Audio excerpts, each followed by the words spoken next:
This is Andy Perrault for Boxing Social in association with Betfred. I'm delighted to be joined by trainer Joe Gallagher. Joe, how are you? Yeah, not too bad. How are you, mate? I'm all good, thanks. Obviously, it's great to hear you doing well again. It's been a while since we had a chance to catch up. Last time I saw you was in New York on the back of Callum's victory. We'll just start off there. You've had a chance to reflect on it. What did you make of his first defence against Hassan Ndam? Yeah, it was a punch-perfect performance. Listen, it was a very proud moment for us all to walk out of Madison Square Garden, packed house, eyes of the world watching, and Callum to put a performance on like he did. 3 knockdowns, 3 rounds, and a knockout reel finish with a great right hand. And to make it even better, it's the punch that we worked on all camp, and for him to get it off and finish the fight like that, I was really happy. The idea was for everyone to wake up Sunday morning and talk about possibly Callum Smith being able to beat Canelo, and that's what happened. And he made everyone sit up. Daniel Jacobs, Triple G, they were all sat ringside, and I've heard back they're all hugely impressed with him. So and so was the American audience. So yeah, it's good news for Callum, and it helps trying to make the Canelo fight. Callum dropped Hassan a few times throughout the fight. Was there ever a worry in your, not necessarily a worry, but were you ever thinking maybe Callum could go in for the kill a bit earlier, as it were? No, listen, if you watch the fight back, you could hear me shouting from the corner, just take your time, composure, don't rush in. It's a 12-round fight, and the shot that we work on, we'll land. We've just got to be patient. And yeah, no, listen, Callum did the opposite to what AJ did. AJ, through no fault of his own, went in for the kill, but Callum, like you say, cool, calculated, and he handles that atmosphere really, really well. He's never under pressure, takes his time, real cool head on him, and his finish was devastating. Callum's is someone who's been after a big fight for years, and it just hasn't seemed to materialise for him up until the Groves fight in the World Boxing Super Series. Now he wants the likes of Canelo, the Golovkins, as you've mentioned. Realistically, is that possible for his next fight? No, it still is Canelo. There's talks going on at the moment. Whether that'll be September or not remains to be seen. There's a slight chance of it in September. There's also talk December and May next year, but his name's in the mix. But at the same time, we're not hanging around for Canelo, as Callum would say. It's a fight, and if they want the fight, it's got to happen soon. We've been assured it'll happen soon. So that's what we're just waiting on. In the meantime, then, that there's fighters out there like a Daniel Jacobs, most probably, that we could look at. Yeah, there's good fighters like Callum fighting soon. That's something that we'd look at doing. So we'll just have to wait and see. Let's get the win, and let's sit down when he comes back from holiday and have a look at the options. But we're scheduled for 2 fights. I see Frank has made an offer for Billy Joe, and like I said to Frank, we're tied up for our next 2 fights. So the Billy Joe fight, if that's to materialise, that'd happen next year sometime, possibly the back end of next year if we did get the Canelo fight in May, but that won't be happening this year because Callum's got 2 fights lined up. You mentioned that. I interviewed Frank, and Frank said that he spoke to you on the phone about it, and he feels that after 2 fights, Callum will be moving up to light heavyweight. Is that something you can see? No, not really. No, Callum, you've seen him there in New York. He doesn't struggle with the weight. He's a super middleweight. I think the talk about moving up to light heavyweight is because we've achieved everything at super middleweight. We're the top of the hill, top of the mountain. Everyone recognises us as the world #1, and he's the Ring Magazine champion. So Callum wants to go and do what Joe Calzaghe did and Andre Ward did, and that become the #1 at light heavyweight. And that's his goals. He's got a bucket list what he wants to do. He's done Madison Square Garden now. Anfield is high on the priority list as well. Canelo is, so we'll just have to wait and see. Where can you see his next fight taking place, over here or over in the States? That's to be discussed when he comes back off holiday. I'd really like to see him headline in Manchester over here on a pay-per-view event. Get the right dance partner. I'm not sure if we can bring Daniel Jacobs over, somebody like that. If not, we're quite willing to go over to America. Callum enjoyed it, and like I say, there's lots of, as I call them, jigsaw pieces all around the place. We've just got to sit down and work out what's best for us at the moment. And just to touch on the headline event on that night, Anthony Joshua's shock defeat to Andy Ruiz Jr. What was your thoughts on the fight? Yeah, listen, it was a good fight for how long as it lasted. It was exciting, and the heavyweight division is an exciting division at the moment. Obviously, you had Deontay Wilder with a spectacular knockout just before it. Andy Ruiz got dropped, got back up, composed, and he got the win. AJ, listen, boxed well the first 2 rounds.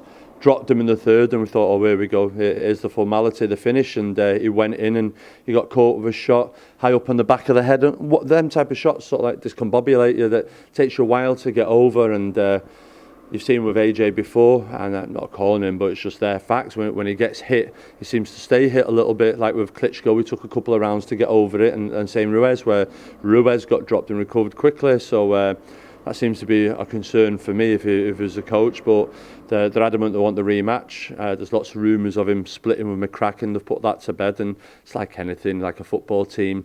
When the team loses, the manager gets the stick. When they win it, it's all about the fighter and the players. So yeah, it comes with the territory, that. But like you say, I wouldn't go straight in for the Ruiz rematch. I wouldn't at all. I just think, no, I'd have a fight to a similar style opponent and then go back in and have him.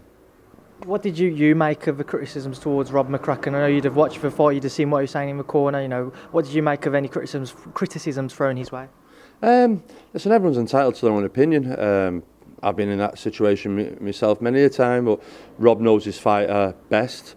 It was just a bit disturbing a couple of times that AJ was saying what happened, what shot, and listen, when you get caught with a shot that you don't see and AJ didn't see, he's most probably still trying to regroup, gather his thoughts and get through on his wits. But I thought McCracken did his job, and I don't know what the plan was or anything else, only him and AJ know that, so that'd be for Rob to think about.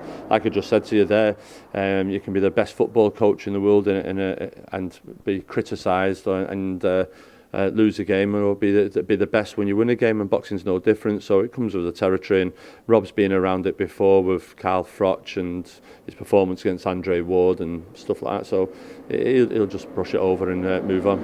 Let's touch on as well Tyson Fury victory over the weekend. What do you make of his knockout of Tom Schwartz? Yeah, listen, Tyson Fury, I've always said for a long time he's the number one heavyweight in the world. Even when they banned him and that, he's a talented fighter. I think it's great that for me, being from Manchester and living here in Manchester, to have the number one heavyweight champion in the world. I don't think it's celebrated enough. I think it's about time Manchester realises what it has, and he's hopefully going to generate the next generation of champions in the same way that Ricky Hatton did, and Anthony Crolla, and all them that look up to Amir Khan.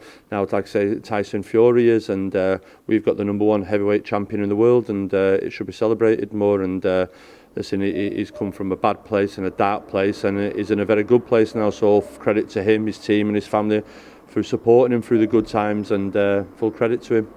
How much damage has Anthony Joshua's defeat done to a potential fight with Tyson Fury with regards to how big it could be?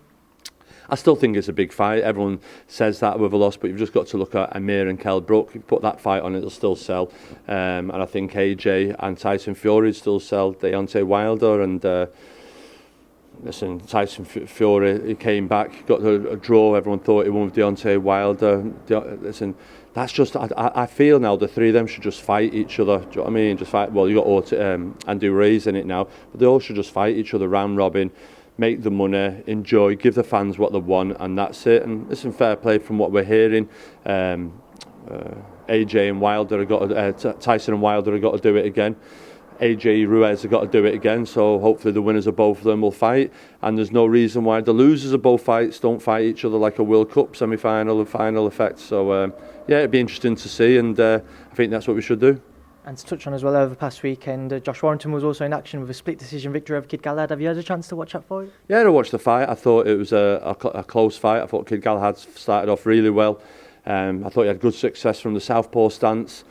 Surprised he kept him switching back to orthodox. So I thought southpaw, he was running away with it early on. I had him like 3-1 up, 4-1 up after 5, something like that. But fair play to Josh Warrington, who's a champion, he was patient, he came back, and just thought he nicked it down the straight by most probably a scorecard of like 115, 113, something like that. So it was a tough fight to score, but when you hear commentary, like you say, you've got to go and win the title and rip it away, and I think that's a case in finger. Kid Gallagher did well.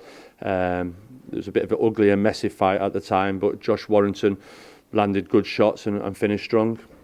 And you also had your own show on Sunday. How did that go down? Yeah, no, I had my debut as a promoter on Sunday. It went very well. I was saying to lads today, waiting for Boxing News to come out, it's like doing a show on Broadway and waiting for the critics to see what they think. But from what I've seen, it's good response, good feedback. There was a good crowd there, good entertaining fights in the undercard, quite competitive in the 4-3s that were on there.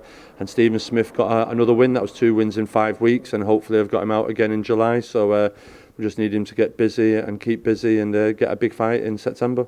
We will come on to Stephen and Liam in a second, but how many more shows can you anticipate yourself putting on?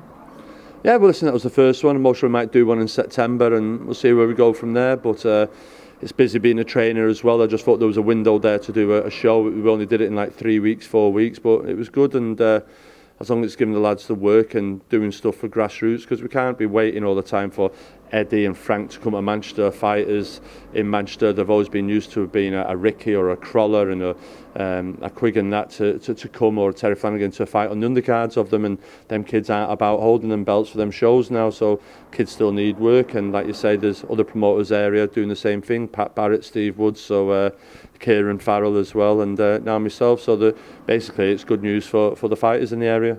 And you mentioned earlier, Stephen and Liam, what is the latest with them with regards to the next time you expect to see them out? Stephen, I'm hopefully going to get him out in July, and Liam Smith, I'd like to get him out in July on the Dylan White show. I spoke to him today. He's got to speak to his team and that, and that's what he wants to do, and then get Liam in a big fight in America.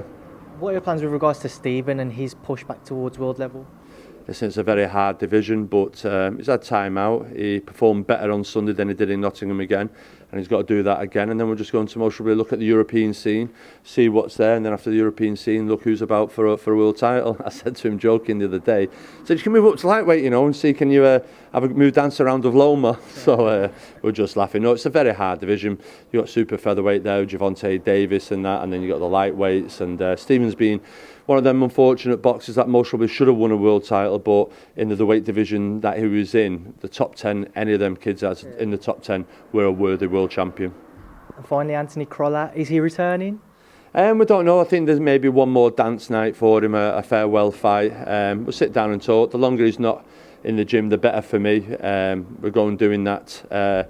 He's taught me into doing this stand-up tour gig with that at the O2 in August, and then at the Lowry in September, and we're doing that with Steve Bunce, and we'll see after that whether he wants a farewell fight. We'll see. Well, Joe Gallagher, as always, I appreciate your time. Thanks, Speak to Boxing Social. Yeah, no problem. Cheers. Thank you. Cheers, Joe.